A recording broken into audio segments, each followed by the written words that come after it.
Hello and welcome to Conversations from Studio B here on WOUB 1340 AM and online at WOUB.org. I'm Tom Hodson, the Director and General Manager here at WOUB, and today we're honored to have in studio with us Simon Kruse Rasmussen. He is a reporter. He's here visiting the Institute for International Journalism, originally from Denmark, and does a lot of reporting on international issues, spent a great deal of time in the Soviet Union, has written for Danish newspapers as well as Danish public broadcasting, really has looked at the whole concept of cross-border investigative reporting and spent some time with there. He did a research project, Is There Anybody Out There?, talking about the crisis and collaboration in foreign reporting, and is really an international expert. So, Simon, it's good to have you here in Athens, Ohio. Thanks for having me. Your experience has been broad-based, and you've spent a lot of time in the Soviet Union. You spent a lot of time studying the media there. How has it evolved over the last 5 years, 10 years compared to what we have known historically as the Soviet-controlled media? Obviously, that's not the case anymore. Well, it's interesting. It has developed a lot during the past 6-7 years that I have been living in Russia and in Moscow. Basically, it's the story of the emergence of social media as a really important part of the news source for ordinary Russians and for journalists in particular. And it's also been a period where actually the traditional media have experienced the opposite direction, meaning actually more control, meaning a centralized control of television especially, and also some newspapers coming under pressure. So the social media and blogs and online newspapers have sort of served as a counterbalance to that, or a safety valve, perhaps, making sure that actually you can still access pretty much anything in Russia and follow also critical journalists. You just cannot find them on the TV screen or in many traditional newspapers. Part of your research project was Is Anybody Out There? And I assume that follows the fact that many news organizations, whether they're broadcast or print, have pulled back their foreign correspondence. They've pulled back their international reporting. What problems has that caused? Yeah, that's right. I did a sort of a study. I tried to map where are the Danish foreign correspondents today. Actually, the idea for that came from my work in Moscow as well, because the amount of Moscow correspondents is going down sharply. When I arrived, we were like 5 Danish correspondents in Moscow. And now we are 1, and that's me, meaning right now I'm here, so there are zero journalists based in Moscow right now. It doesn't mean it's not covered, because of course the media would send people when there's a presidential election or something. But it does mean that there's less of people who have an in-depth knowledge and who have a everyday exposure to what's happening there. So my idea was to try to map out if this was just, a lack of interest in Russia, or if it was a broader tendency in Danish news media. And it looks like it's more like the latter, because I compared data from 98 to my own mapping from last year, and it turns out that the number of correspondents has gone down by about 1/3 in that period of time. So it means that there are parts of the world that are not really covered by staff reporters anymore at all, and there are other areas that are covered by much fewer people. And Russia, for example, covered by very few people.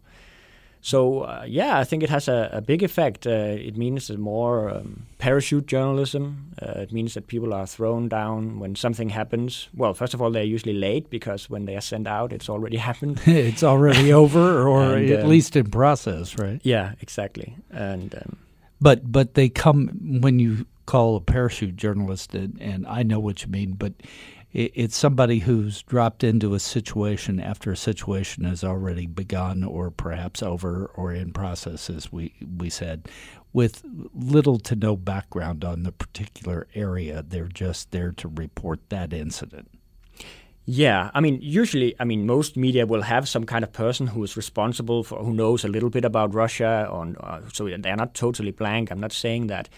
I have a lot of respect for many of my colleagues, and they are former Moscow correspondents themselves, some of them, so they know a lot about what they are covering. But the problem is that when you are just sort of parachuted down, it makes it difficult to cover anything that's not predictable. So predictable news are great for non-permanent reporters because, okay, there's an election, we can send somebody there to be there for 2 weeks, and then we're fine.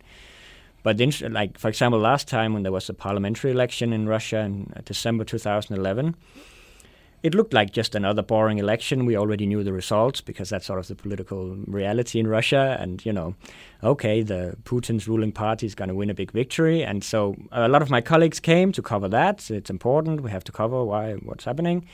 And then the day after the election, they went home to Denmark.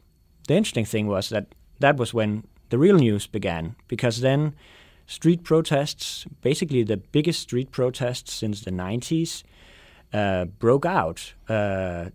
So the first demonstration was one day after the election, and 5 days after the election, some 50,000 people took to the streets to protest election fraud. And by this time, all the non-permanent reporters had gone home. So that's just one example of a piece of news that nobody was expecting, so they could not cover it. You talk a lot about cross-border investigative reporting. What do you mean by that? Well, I mean that in a media reality where there's sort of a cutback on resources for reporting, we have to think about other ways of using the resources better. And one of these ways, I think, is to work together on stories. So meaning that, for example, covering Russia, I might collaborate or work together, share research with colleagues from other countries. And this is, I think, foreign correspondents have probably always done that, but it's becoming more important to do so. And especially if you're covering topics that are really cross-border topics, like energy, environmental issues. Environmental issues. Basically a lot of issues, migration patterns, illegal migrants, and all these the Arctic is another issue that's very cross-border. So it just gives a lot of breadth and, I don't know, extra detail to the reporting if you can share research with your colleagues. Did you cover the Russian interaction with the United States in Syria? Were you traveling during that time, or were you in Russia during that? Partly, yeah. Did that role surprise you? Was there anything about that Putin stepping in and sort of bailing out President Obama in many ways? Oh, I think it's difficult to answer what happened behind closed doors and nobody really knows. I think we shouldn't underestimate the chaos effect of international politics, that things can just happen, because of coincidence, really. But I would say that it was trumpeted out as a big victory for Putin in the Russian media, and they used it a lot for political purposes on the home stage. I guess, a lot of what Russia does in foreign policy is directed at the home audience. So this was a good moment to focus on for the Kremlin. So not so much the international audience, not so much other parts of Europe, or. Well, of course, to the extent that it was seen as Russia stepping back on the international stage as an important actor and actually being taken seriously. You might say that, looking at Russia being a former superpower decimated to a regional power, they politically, you can always talk about psychologically, are very focused on being taken seriously. Just this. is a foreign policy objective, I would say. So in that sense, it was a moment where the Russian leaders could say, now we're really sitting like almost in the good old days, and deciding big international problems with the United States. So the setup of the U.S., Russia deciding things was a preferred one, is a preferred one for Russia.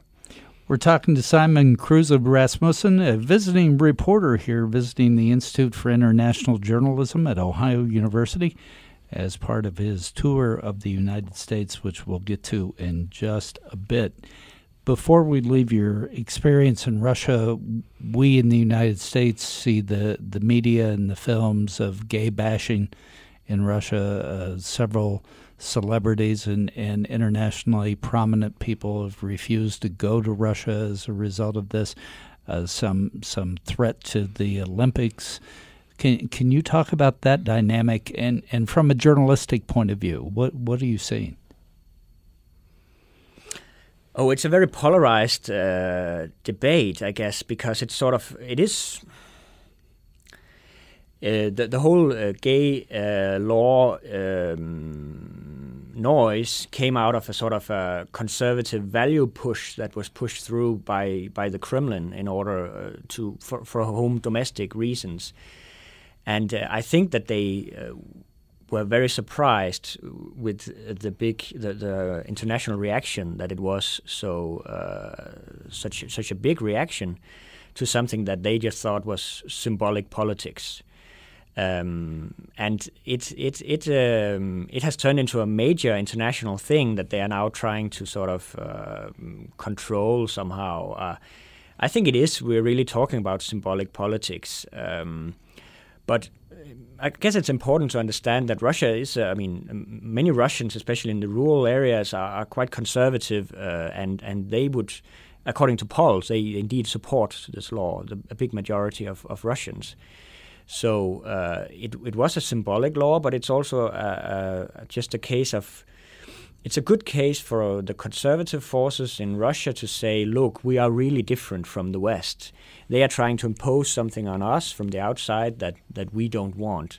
So it has sort of become the center of some sort of culture war, which makes it a very sensitive topic.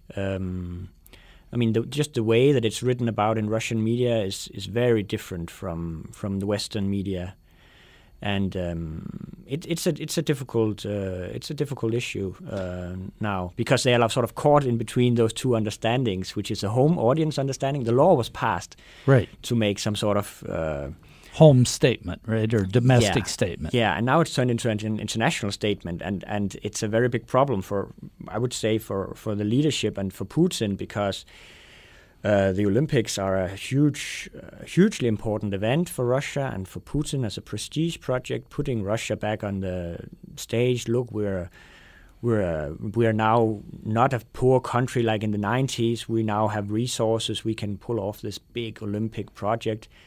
And we want to have a lot of visitors to sort of witness that. And then suddenly you have this issue becoming a big thing.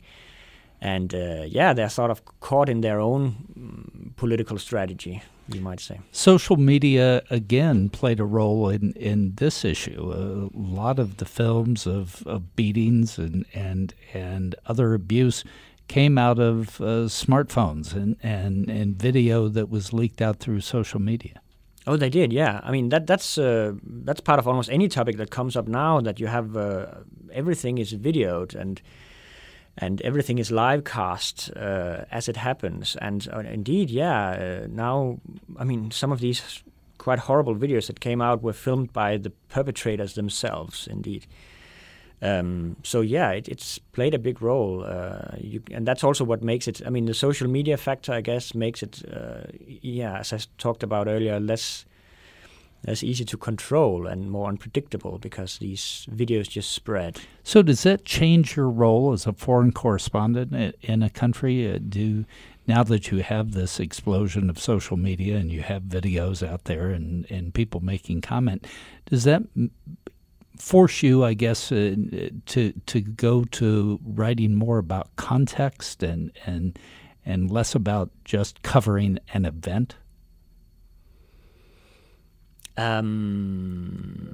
Yeah, I mean, I guess that's, I don't know. I mean, I see my role as a foreign correspondent is like my most important role is still to sort of be a translator between cultures as well. I mean, I need to be a guide for my readers in Russia and tell the stories. I focus on not doing like news blips, but like trying to tell a bigger story in a more feature format, because I think this is how, you can bring a Danish audience sort of up to date. I mean, to make them understand what's really happening over there. If you just have these abrupt news blips that I do post on my social media, Sure. on Twitter, that's not enough.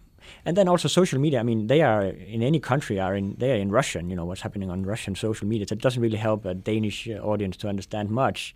And so my role, I think it does make the role as storyteller. The person who can try to make sense of. Tell the bigger story behind the smaller story. That sort of becomes even more important. Less event-driven and more look behind the issue and the context of the issue and the cultural ramifications of the issue. Yeah, I think so.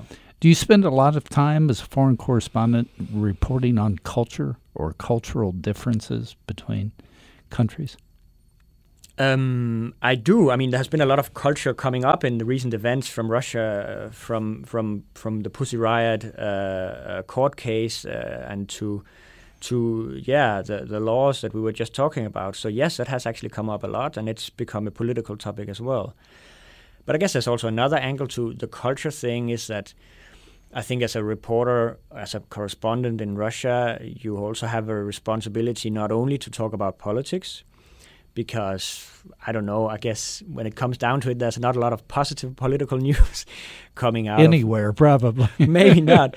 So I think, for people who don't know anything about Russia or very little about Russia, like my audience in Denmark, I think it's important to tell other stories as well. So I also try to talk about, the Bolshoi theater or, music or drama or literature or whatever is happening. Or, indeed, just societal issues, even what you experience yourself, which can sometimes be much more illuminating about what kind of society Russia is than just writing about Putin is saying something again. I don't want Putin in every headline. Right. I don't think that's good for anybody.